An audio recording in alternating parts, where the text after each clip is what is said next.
Good afternoon, everyone. This is Jared Rand. Welcome to the Global Guided Meditation Call for Tuesday, October 11th, 2022, a little after 3 p.m. Eastern. We're having a time for change call tomorrow night, Wednesday at 9 p.m. It's going to cover a whole lot of things. Every intention that any of us make, whenever, every intention sets energy in motion. Now, the tricky part is whether you are conscious of it or not.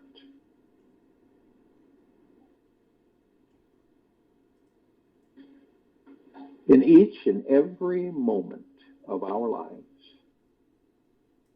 and this is what, this condition that humanity has, this undeserving, can't be that powerful.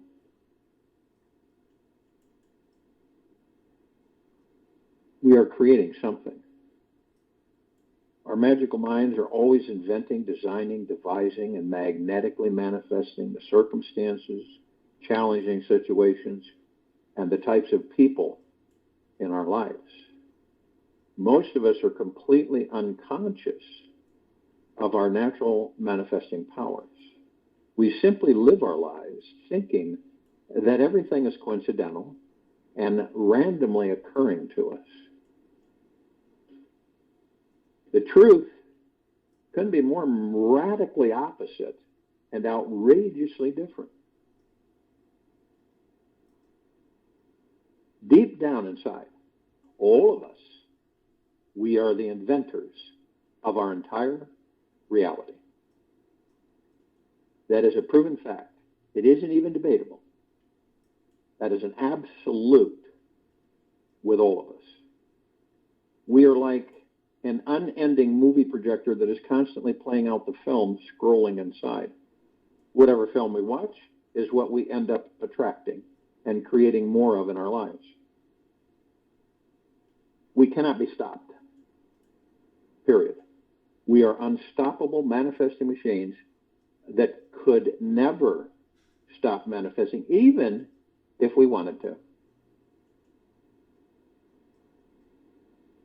Whether we're manifesting what we want or what we don't want depends on how conscious we are in this moment. It also depends on the frequency of our vibration, and that is ultimately determined by our level of consciousness. What we manifest tomorrow stems from what we are experiencing right now. What we manifest tomorrow is directly linked from what we are experiencing right now.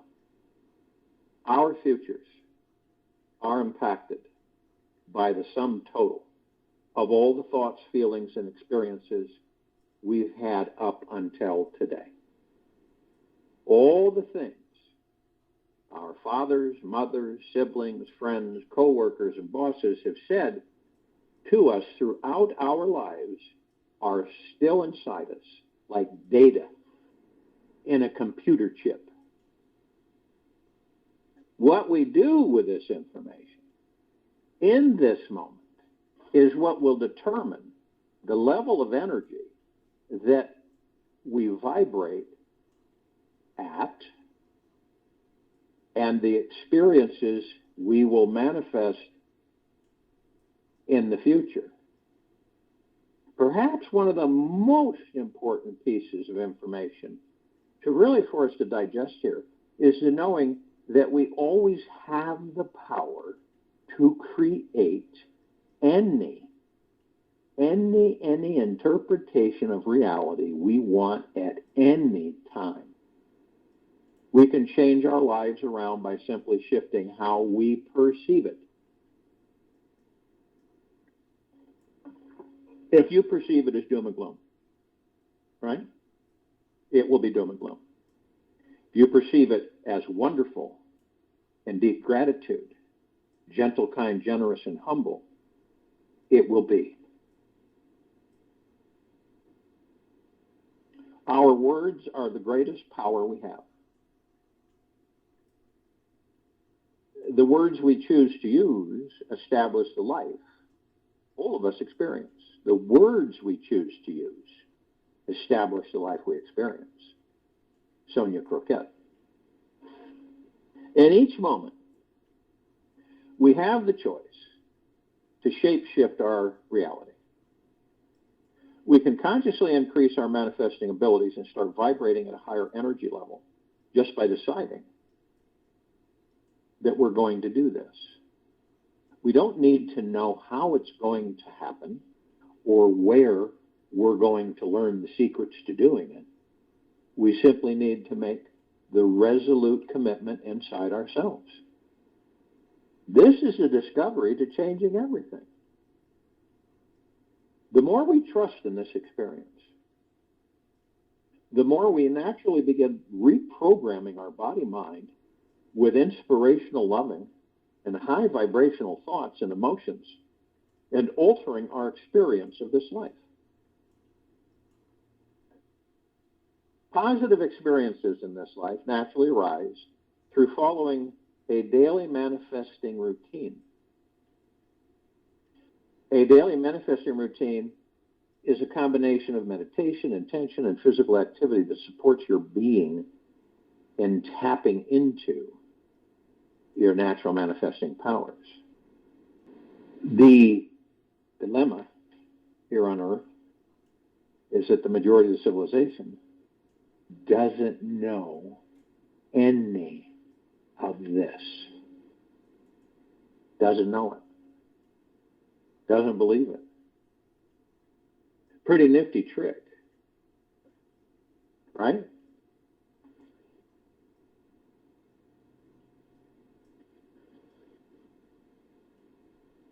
And you know, the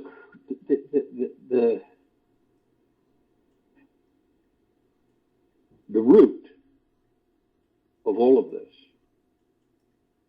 the primer, which again we really haven't understood, is what is love.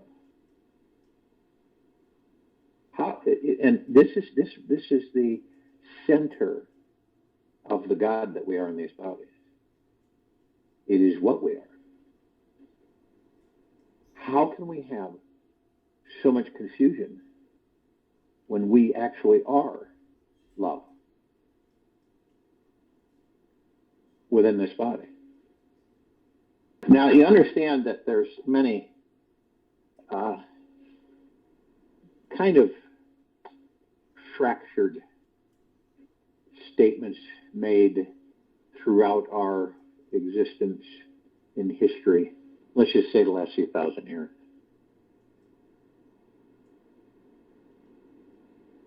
Now, you remember, Jesus the Mongol made the statement, God is love, right? Let's say he's been part of a mystery school, the Essenes, right? An ancient school of mystics, because that's what Jesus was, a mystic. But perhaps he did not graduate from the mystery school, because what he is saying is just not right. God is not love. Love is God. You see how things have been moved conveniently? God is not love. Love is God. And if you aren't comfortable with the word God, you can use spirit, soul, pure consciousness. And the difference is tremendous. It is not just a change of words. The moment you say God is love, you are simply saying that love is only an attribute of God. He is also wisdom. He is also compassion. He is also forgiveness. He can be millions of things besides love. Love is only one of the attributes of God. And in fact, even to make it a small attribute of God is very irrational and illogical. Because if God is love, then he cannot be just. If God is love, then he cannot be cruel enough to throw sinners into eternal hell. If God is love, then God cannot be the law.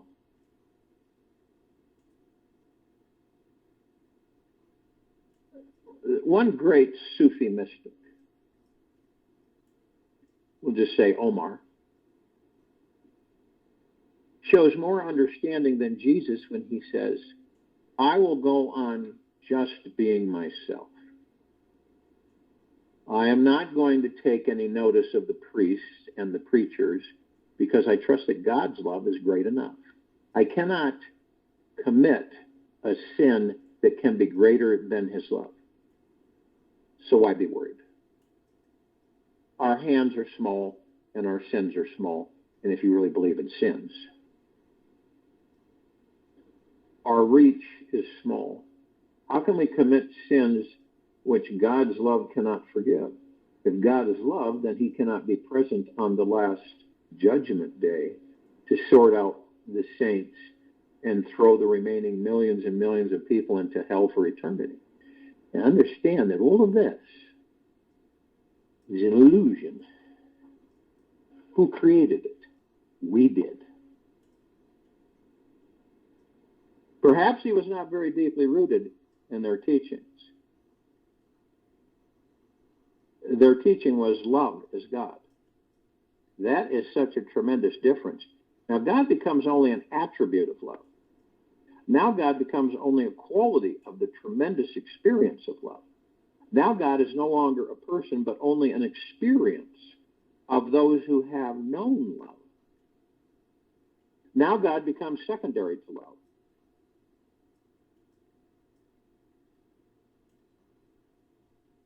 Love is the ultimate value, the final flowering. There is nothing beyond it. Hence, you cannot perfect it. In fact, before you attain to it, you will have to disappear. When love will be there, you will not be there.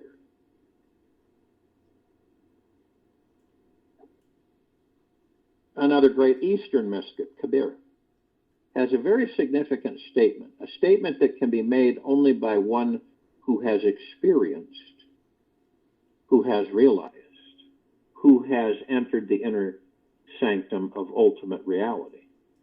The statement is, I had been searching for truth, but it is strange to say that as long as the searcher was there, truth was not found. And when the truth was found, I looked all around. I was absent. When the truth was found, the seeker was no more. And when the seeker was, truth was nowhere. Truth and the seeker cannot exist together. You and love cannot exist together. There is no coexistence possible. Either you or love exist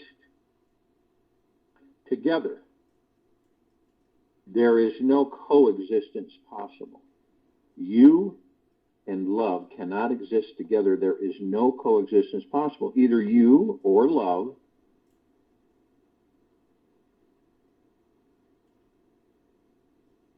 you can choose. If you are ready to disappear, melt and merge, leaving only a pure consciousness behind, love will blossom. You cannot perfect it because you will not be present. And it does not need perfection in the first place. It comes always as perfect. But love is one of those words that everybody uses and nobody understands. Parents are telling their children, we love you. And they are the people who destroy their children. They are the people who give their children all kinds of prejudices, all kinds of dead superstitions. They are the people who burden their children with the whole load of rubbish that generations have been carrying, and each generation goes on transferring it to another generation. The madness goes on, becoming mountainous. Yet all parents think they love their children. If they really love their children, they would not like their children to be images, because they are just miserable and nothing else. What is their experience of life? Pure misery, suffering. Life has been not a deeply internal, loving existence to them, but a curse. And still they want their children to be just like themselves.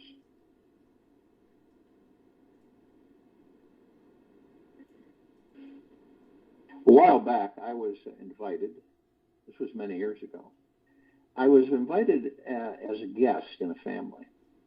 I was sitting in their garden in the evening, the sun was setting, and it was a beautiful silent evening. The birds were returning back to the trees, and the small child of the family was sitting by my side. I just asked him, "Do you know who you are?"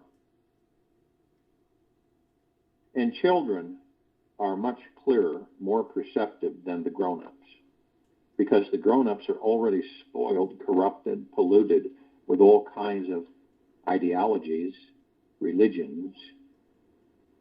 That small child looked at me and he said, "You are asking me a very difficult question." That's what he said. I said, "What is the difficulty in it?"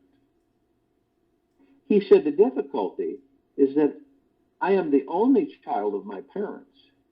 And as long as I can remember, whenever some guests come, somebody says, my eyes look like my father's. Somebody says my nose looks like my mother's. Somebody says my face looks like my uncle's. So I don't know who I am, because nobody says anything looks like me." Have any of you experienced that?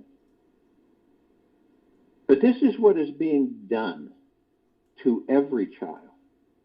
You don't leave the child alone to experience himself or herself, and you sure as heck don't leave the child to become himself. You go on loading on the child to become himself. You go on loading on the child your own unfulfilled ambitions. Every parent wants his child to be his image. But a child has a destiny of his own. If he becomes your image, he will never become himself. And without becoming yourself, you will never feel contentment. You will never feel at ease with existence. You will always be in a condition of missing something. You've ever experienced that, any of you? Where you feel like as you grew that you something was missing?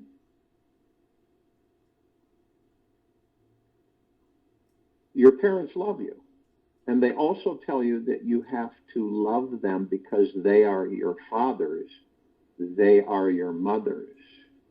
It is a strange phenomenon, and nobody seems to be aware of it. Just because you are a mother does not mean that the child has to love you. You have to be lovable. Your being a mother is not enough. You may be a father, but that does not mean that automatically you become lovable. Just because you are a father does not create a tremendous feeling of love in the child, but it is expected. And the poor child does not know what to do. He starts pretending that that's the only possible way. He starts smiling when there is no smile in his heart. He starts showing love, respect, and gratitude, and all are just false. He becomes an actor, a hypocrite, from the very beginning, a politician. We are all living in this world where parents, teachers, priests, everybody has corrupted us, displaced us, has taken away from ourselves. So those of us on this planet are putting forth a tremendous effort is to give everyone their center back to them. I call this centering meditation. All we want is everybody to simply be themselves with a great self-respect, with the dignity of knowing that existence needed you. And then you can start searching for yourself. First come to the center, and then start searching for who you are. Knowing one's original face is the beginning of a life of love, of a life of celebration. You will be able to give so much love because it is not something that is exhaustible. It is immeasurable. It cannot be exhausted. And the more you give it, the more you become capable of giving it.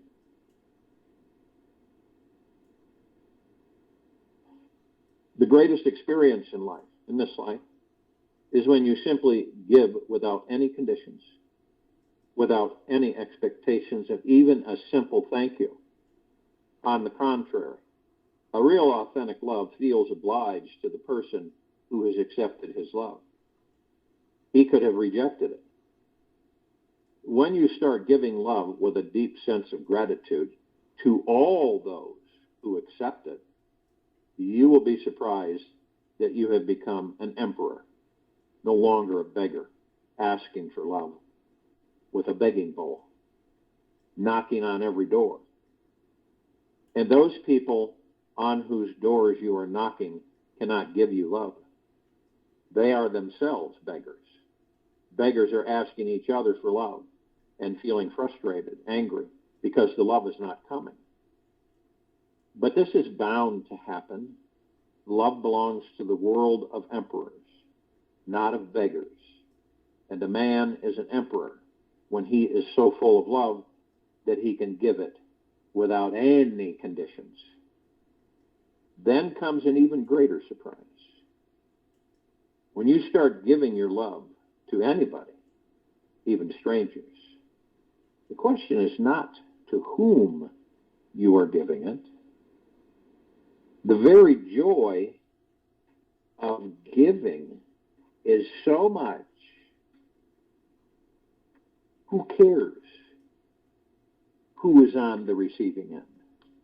When this space comes into your being, you go on giving to each and everybody, not only to human beings, but to animals, to the trees, to the faraway stars. Because love is something that can be transferred even to the farthest star, just by your loving look, just by your touch. Love can be transferred to a tree without saying a single word. It can be conveyed in absolute silence. It need not be said. It declares itself.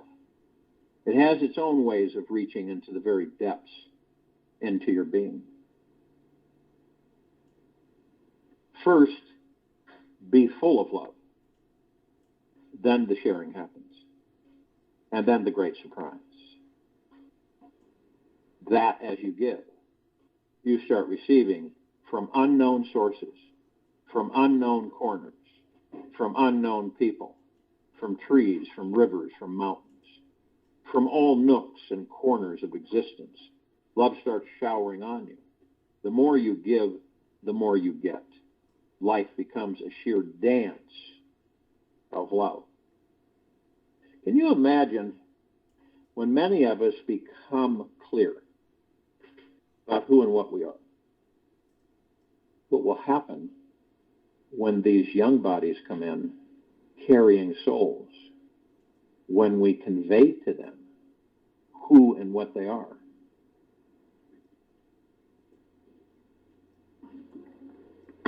Not only that, let them be them, not somebody else.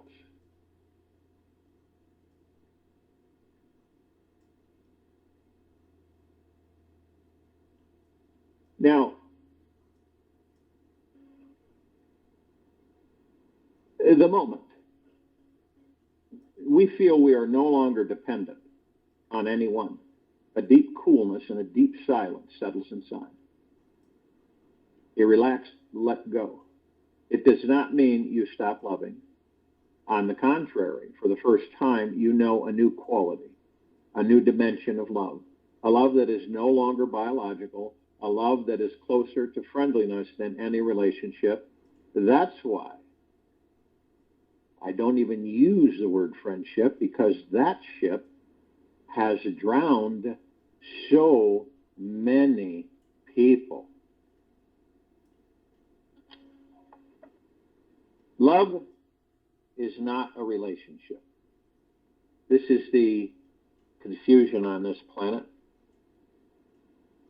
Love relates, but it is not a relationship. A relationship is something finished. A relationship is a noun. The full stop has come. The honeymoon is over. Now there is no joy, no enthusiasm. Now all is finished. You can carry it on just to keep your promises. You can carry it on because it is comfortable, convenient, cozy. You can carry it on because there is nothing else to do. You can carry it on because if you disrupt it, it is going to create much trouble for you. Relationship means something complete, finished, closed. Love is never a relationship. Love is relating. It is always a river flowing, unending. Love knows no full stop. The honeymoon begins but never ends. It is not like a novel that starts at a certain point and ends at a certain point. It is an ongoing phenomenon. Lovers end, love continues. Lovers end, love continues. It is a continuum. It is a verb, not a noun. And why do we reduce the beauty of relating to relationship? Why are we in such a hurry? Because to relate is insecure. And relationship is a security. Relationship has a certainty. Relating is just a meeting of two strangers. Maybe just an overnight stay. In the morning we say goodbye. Who knows what is going to happen tomorrow? We don't. There is no tomorrow, only the now. And we are so afraid that we want to make it certain. We want to make it predictable. We would like tomorrow to be according to our ideas. We do not flow. We do not allow it freedom to have its own say. So we immediately reduce every verb to a noun. We are in love with a woman or a man, right? You're in love with a woman or a man. And immediately you start thinking of getting married. Make it a legal contract. Why? How does the law come into love? The law comes into love because love is not there.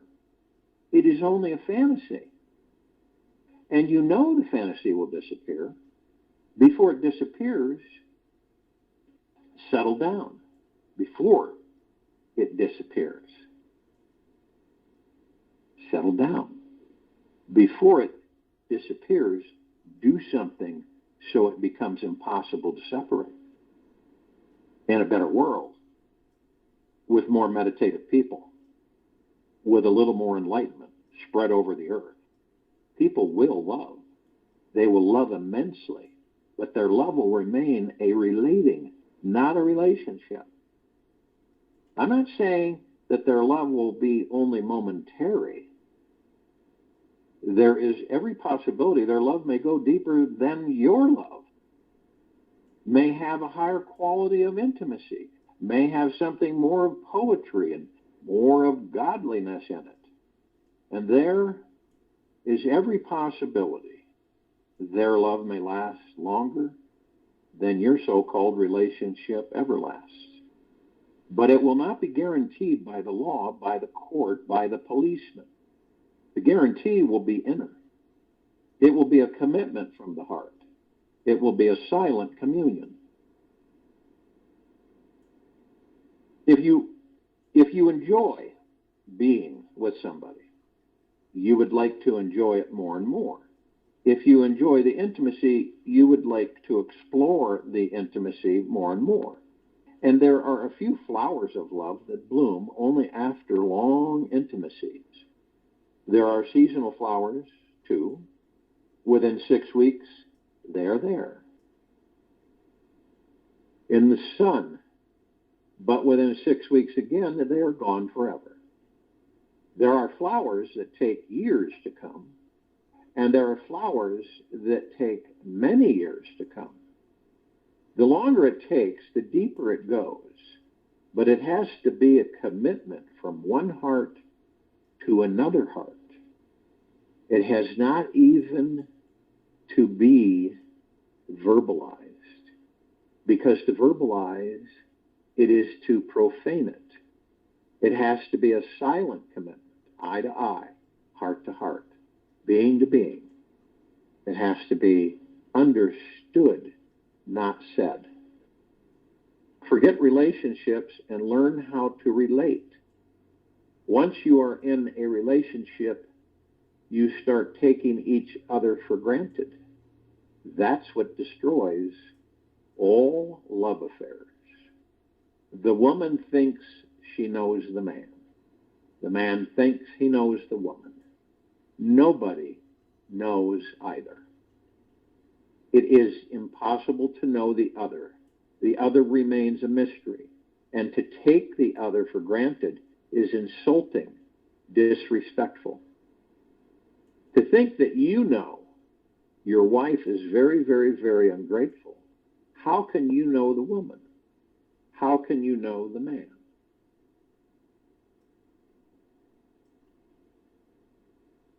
They are processes. They are not things. The woman that you knew yesterday is not there today. So much water has gone down the Ganges. She is somebody else, totally different. Relate again, start again.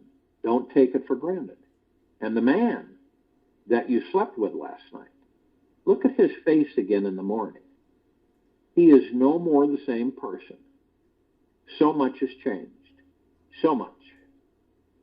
Incalculably much has changed. That is the difference between a thing and a person. The furniture in the room is the same, but the man and the woman, they are no more the same. Explore again. Start again. That's what I mean by relating. Relating means you are always starting. You are continuously moving to become acquainted again and again. You are introducing yourself to each other. You are moving to see the many facets of the other person's ability, the other personality. You are trying to penetrate deeper and deeper into his realm or her realm of inner feelings, into the deep recesses of his being. You are trying to unravel a mystery that cannot be unraveled. That is the joy of love, the exploration of consciousness. And if you relate and don't reduce it to a relationship, then the other will become a mirror to you. Exploring him, unawares, you will be exploring yourself too. Getting deeper into the other, knowing his feelings, his thoughts, his deeper stirrings, you will be knowing your own deeper stirrings too. Lovers become mirrors to each other, and then love becomes a meditation. Relationship is ugly. Relating is beautiful. In relationship, both persons become blind to each other. In relationship, both persons become blind to each other. How does that vibrate with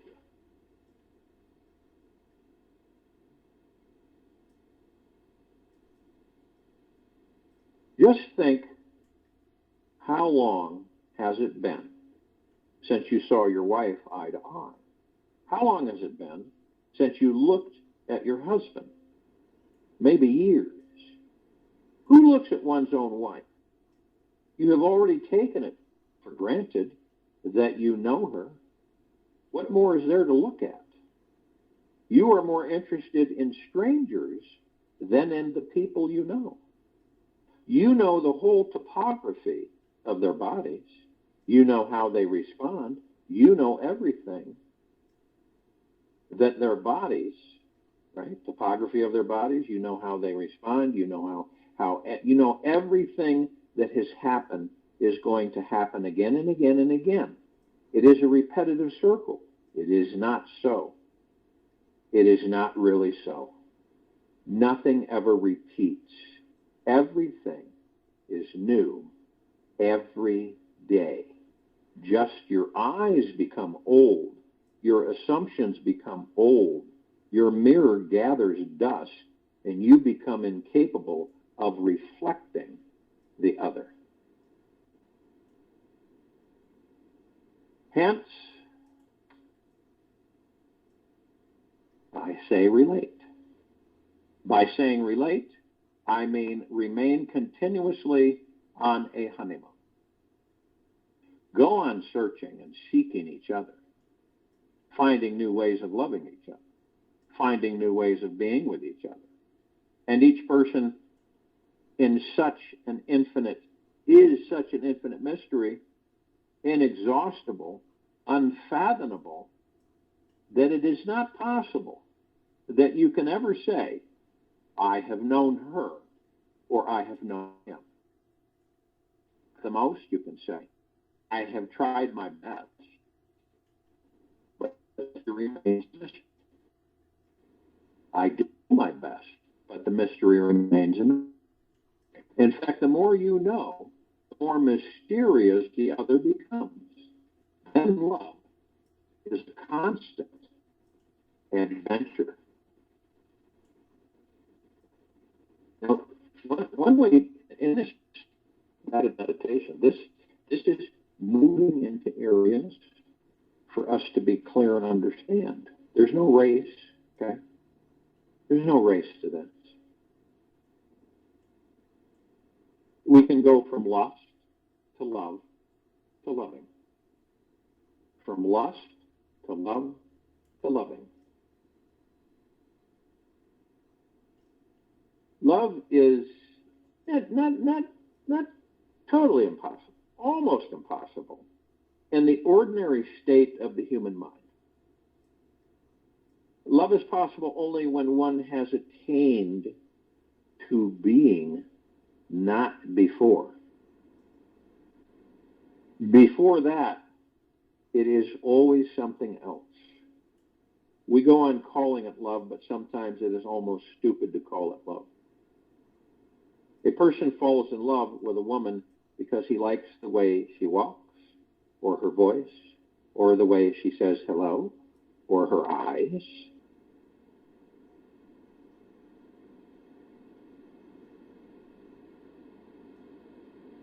I read that some woman said about a man, he has the most beautiful eyebrows in the world. Now, nothing is wrong in it. Eyebrows can be beautiful. But if you fall in love with eyebrows, then sooner or later you will be disappointed, because eyebrows are a very non-essential part of the person. And for such non-essential things, people fall in love with eyebrows or many other things, superficial. Then sooner or later you will be disappointed, because eyebrows are a very non-essential part of the person. And for such non-essential things, people fall in love. The shape, the eyes, these are non-essential things. Because when you live with a person, you are not living with a proportion of the body. You are not living with the eyebrows or the color of the hair. When you live with a person is a very great and vast thing, almost indefinable. And these small things on the periphery, sooner or later, become meaningless. But then suddenly, one is surprised. What to do? Every love starts in a romantic way. By the time the honeymoon is finished, the whole thing is finished. Because one cannot live with romance. One has to live with reality. And the reality is totally different. And when you see a person, you don't see the person's totality. You just see the surface. You don't see a person's totality, you see just the surface. It is as if you have fallen in love with a car because of its color. You have not even looked under the bonnet. There may be no engine at all, or maybe something is defective. The color is not going to help, finally. When two persons come together, their inside realities clash, and the outer things become meaningless. What to do with eyebrows, and with hair, and the hairstyle? You almost start forgetting them. They no longer attract you because they are there. And the more you know the person, the more you become afraid, because then you come to know the madness of the person. And the other person comes to know your madness. Then both feel cheated and both become angry. Both start talking revenge on the other, as if the other has been deceiving or cheating. Nobody is cheating anybody, although everybody is cheated. One of the most basic things to realize is that when you love a person, you love because the person is not available. Now the person is available. So how can the love exist?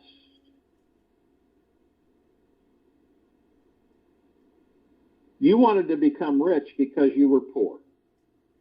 The whole desire to become rich was because of your poverty. Now you are rich. You don't care. Or think of it in another way.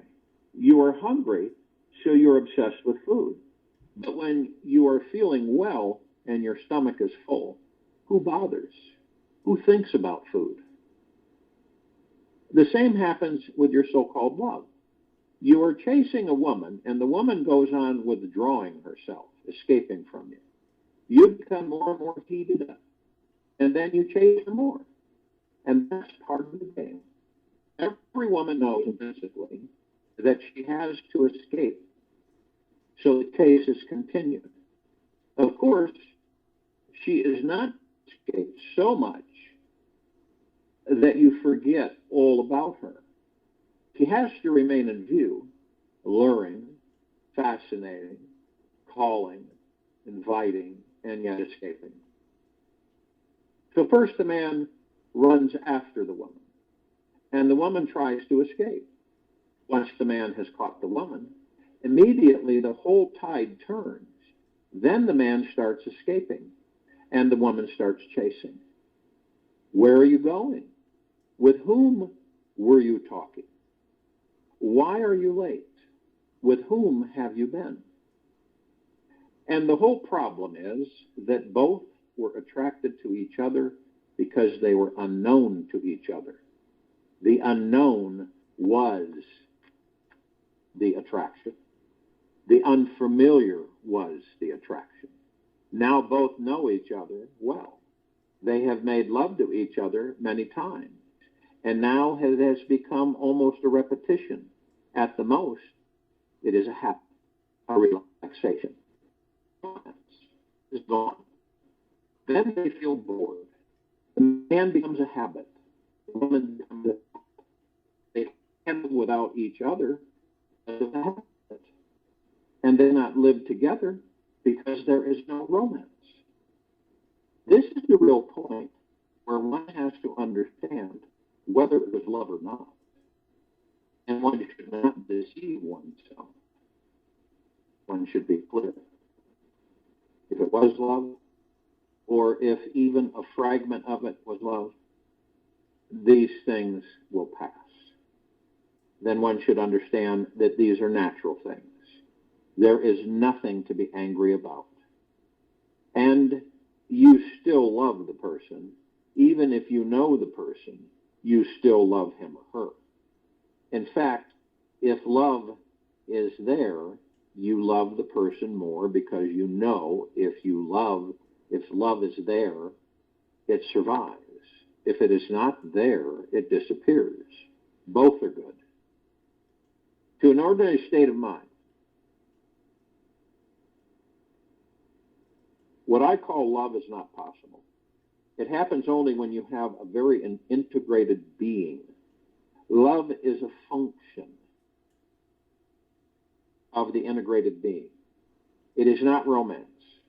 It has nothing to do with these foolish things. Directly to the person and look to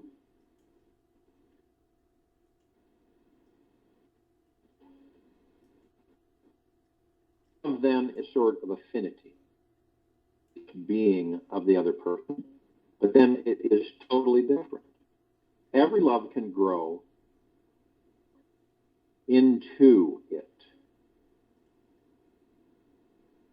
should grow into it, but 99 out of 100 loves never grow to that point.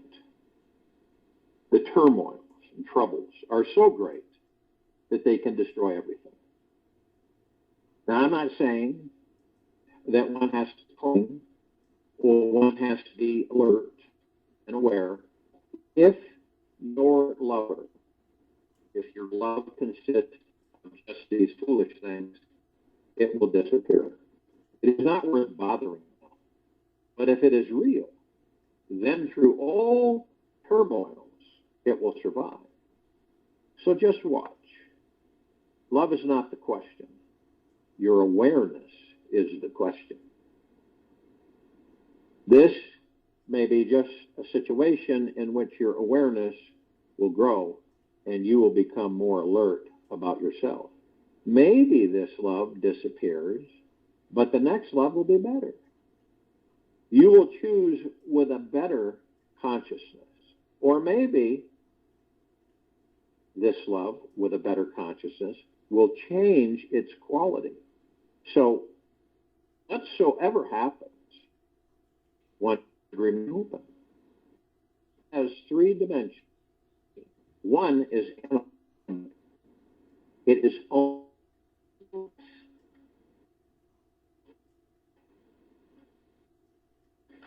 right. The other than lust, than sexuality, than sensuality. It is not just exploitation. The other as a means. The first is only an exploitation. The other is used as a means in the first. And the second, the other is not used as a means. The other is equal to you. The other is as much unto herself or himself as you are. And love is not an exploitation, but a mutual sharing of your being, of your joys, of your music, of your pure poetry of life. It is sharing and mutual. The first is possessive. The second is non-possessive. The first creates a bondage. The second gives freedom. And the third dimension of love is godly, godlike. When there is no objects of love, when love is not a relationship at all, when love becomes a state of your being, you are simply loving. Not love with somebody, but simply a state of love. So, whatsoever you do, whomsoever you meet lovingly. Even if you touch a rock, you touch the rock as if you are touching your beloved. Even if you look at the piece, your eyes are full of love. The first uses the other as a means, and the second. The other is no longer a means. And the third the other has completely disappeared. The first creates bondage. The second gives freedom. The third goes beyond both. It is transcendence of all duality. There is no lover and no beloved. There is only love. That's the ultimate state of love. And that's the goal of this life, to be attained. The majority of people remained confined to the first. Only very rare people enter into the second, and the rarest of the rarest is the phenomenon I am calling the third. Only a Buddha, fully versed, or a Jesus, or a Krishna. There are a few people here and there. They can be counted on one's fingers who have entered the third dimension of love. But if you keep your eyes fixed on the faraway becomes visible, you are full. Then life, fulfillment is joy. Eternal joy. Death cannot destroy it. I'll join in the meditation and I'll return to closer health.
Take an easy and slow breath in through the nose,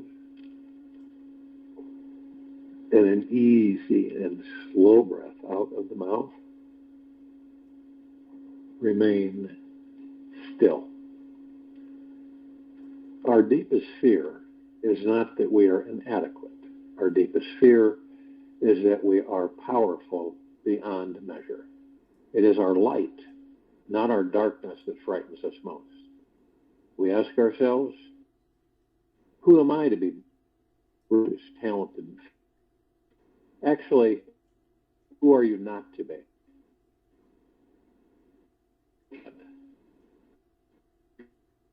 Does not serve the world. There is nothing enlightened about tricking so people won't feel insecure around you. We were born to make manifest the glory of the God that is within us. It's not just in some of us, it's in all of us. And when we let our own light shine, we unconsciously give other people permission to do the same. As we are liberated from our own fear, our presence automatically liberates others. Nelson Mandela, adopted by Marianne Williamson. Take this with you for the rest of the day, into the evening and night and the following morning. We will return here Wednesday, October 12th, 2022, 3 p.m. Eastern, to continue our global guided meditation call and our Time for Change call at 9 p.m. Be good to yourself.